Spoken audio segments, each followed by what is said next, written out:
మీరు కొత్తగా business start చేయాలనుకుంటున్నారా? మార్చ్ 16, 17న హైటెక్స్ లో franchise India biggest. Sunitha Reddy గారు బాధితులు అన్న సానుభూతి లేకపోగా, బాధితులకు భరోసా ఇవ్వాలి అన్న ఆలోచన లేకపోగా, అదే సునీత కుటుంబం హత్య చేసింది అని ఆరోపిస్తున్నారే, ఇది మీ మనస్సాక్షి అయినా ఎలా ఒప్పుకుంటుంది అని అడుగుతున్నాం. ఒకసారి అద్దం ముందు నించొని హత్య చేసింది సునీత కుటుంబమా అని ఒక్కసారి మిమ్మల్ని మీరు ప్రశ్నించుకోండి. అద్దం ఏం సమాధానం చెప్తుందో, మీ మనస్సాక్షి ఏం సమాధానం చెప్తుందో ఒకసారి మనస్సు పెట్టి వినండి. ఆఖరికి ఇంతగా దిగజారిపోతారు అని ఎవరు ఊహించలేదు. పైనేమో రాజశేఖర రెడ్డి గారి ఫోటో సాక్షిలో, పైనేమో రాజశేఖర రెడ్డి గారి ఫోటో, కిందేమో ఆయన అంతగా ప్రేమించిన, అంత నమ్మకంగా ఆయన కోసం పనిచేసిన తమ్ముడిని క్యారెక్టర్ అసాసినేషన్. ఇది న్యాయమేనా?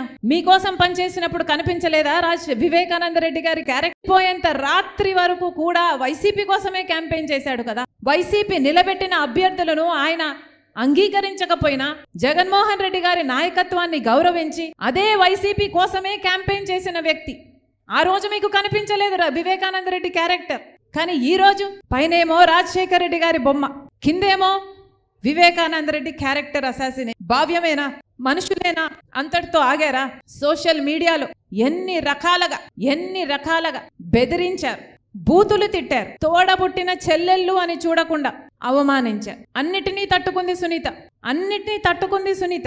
ఈ రోజు నిలబడింది సునీత. ఎంతమంది చూసాం ఇన్ని సంవత్సరాలలో సునీత న్యాయం జరగాలి అని, నిజాలు తేలాలని, హంతకుడు శిక్ష పడాలి అని తిరగని చోటు లేదు, తట్టని తలుపు లేదు. నిజంగానే సునీతే తన కుటుంబమే హత్య చేసుంటే ఈ కేసుని ఇంత పర్స్యూ చేయాల్సిన అవసరం సునీతకేమిటి? సునీతే గనుక, తన కుటుంబమే గనుక హత్య చేసుంటే మరి మీకు అధికారంలోకి వచ్చారు కదా 2019లో, కేసు మీ చేతుల్లోనే ఉన్నింది కదా. మరి మీరు అప్పుడు సునీతను ఎందుకు అరెస్ట్ చేయలేదు? సునీత కుటుంబాన్ని ఎందుకు ప్రశ్నించలేదు? ఎందుకంటే దోషులెవరో నిర్దోషులెవరో మీకు తెలుసు కాబట్టి, మీ మనస్సాక్షికి తెలుసు కాబట్టి.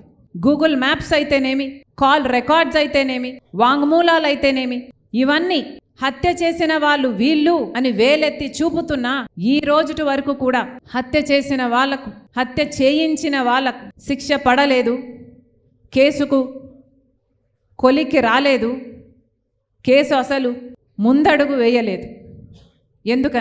ఎందుకంటే అన్నా అని